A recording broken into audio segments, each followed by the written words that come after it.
নমস্কার বন্ধুরা, দীপালিস কিচেনে আরও একটি নতুন পর্বে আপনাদের সকলকে স্বাগত জানাচ্ছি।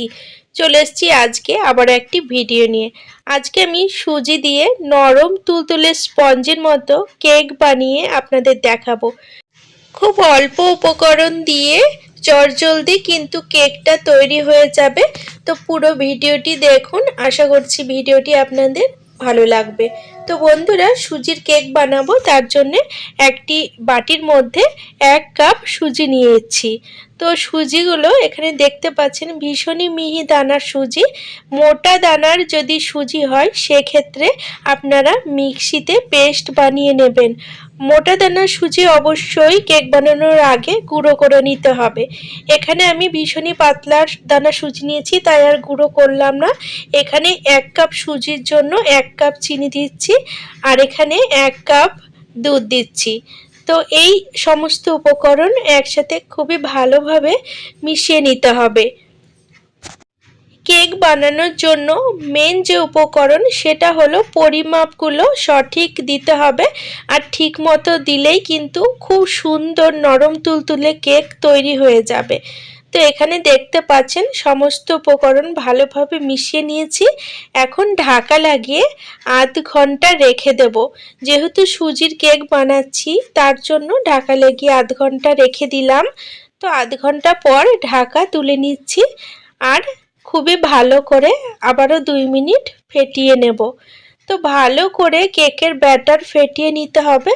কেকটা কতটা নরম তুলতুলে হবে সেটা কিন্তু ব্যাটার ফেটানোর উপরেই নির্ভর করছে। তো বন্ধুরা, এখানে আমি হাফ কাপ ময়দা দিচ্ছি। তো ময়দা এখানে আমি অবশ্যই চেলে নেব। আর এখানে 1 চা চামচ বেকিং পাউডার দিচ্ছি, আর 1 চা চামচ বেকিং সোডা দিচ্ছি। এবার এই সমস্ত উপকরণ ভালোভাবে মিশিয়ে নিতে হবে। এই 3টে শুকনো উপকরণ ভালোভাবে চালনি দিয়ে চেলে নিলাম। এখন ভালোভাবে মিশিয়ে নেব। তো বন্ধুরা, ভিডিওটি যদি ভালো লাগে অবশ্যই একটি লাইক করে দেবেন, কারণ আপনাদের একটি লাইক আমার কাছে ভীষণই মূল্যবান। আর আমার সাথে থাকার জন্য চ্যানেল সাবস্ক্রাইব করে বেল নোটিফিকেশনটা অবশ্যই অন করে রাখবেন। তাতে আমি যখনই নতুন ভিডিওর আপলোড দেব তার নোটিফিকেশন আপনারা সকলের প্রথমে পেয়ে যাবেন, আর ভিডিওগুলো সবার আগে দেখতে পারবেন। তো সমস্ত উপকরণ ভালোভাবে ফেটিয়ে নেওয়ার পরে এখানে 2 টেবিল চামচ সাদা তেল দিয়ে দিচ্ছি। তো বন্ধুরা, তেল দেওয়ার পরে আবারও 1 থেকে 2 মিনিট ভালোভাবে ব্যাটার ফেটিয়ে নিতে হবে। এখানে দেখতে পাচ্ছেন আরও একটুখানি দুধ আমি দিয়ে দিলাম। মোট 1 কাপ সুজির জন্য আমি 1 কাপ দুধ ব্যবহার করেছি। আর এখানে আমি দেখতে পাচ্ছেন ব্যাটারের যে ঘনত্বটা সেটা খুব বেশি পাতলাও করিনি, আবার খুব বেশি ঘনও করিনি। তো এবার কিন্তু কেকের ব্যাটারটা একদম রেডি হয়ে গেছে। এখন হাফ চা চামচ মতো ভ্যানিলা এসেন্স দিয়ে দিচ্ছি। তো ভ্যানিলা এসেন্স দেওয়ার পরে আবারও ভালোভাবে ব্যাটারটা 2 মিনিট ফেটিয়ে নেব।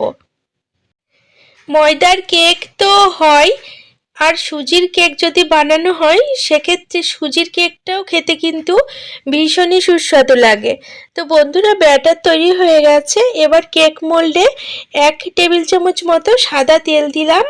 এখন কেক মোল্ডে তেল ভালোভাবে মাখিয়ে নিচ্ছি। তো তেল বুলিয়ে নিয়েছি। এবার যে ব্যাটার বানিয়ে রাখলাম কেক বানানোর জন্য সেই ব্যাটারটা আবারও একটুখানি ফেটিয়ে নিয়ে এই কেক মোল্ডের মধ্যে ঢেলে দিচ্ছি।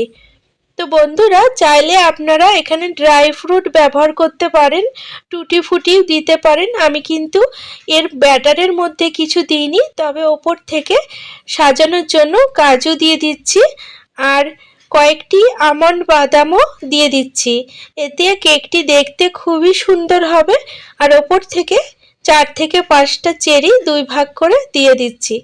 তো বন্ধুরা, আমি এগুলো এখনই দিয়ে দিলাম। আপনারা চাইলে যখন কেকটা অর্ধেক হয়ে আসবে তখন ওপর থেকে এগুলো সাজিয়ে দিতে পারবেন।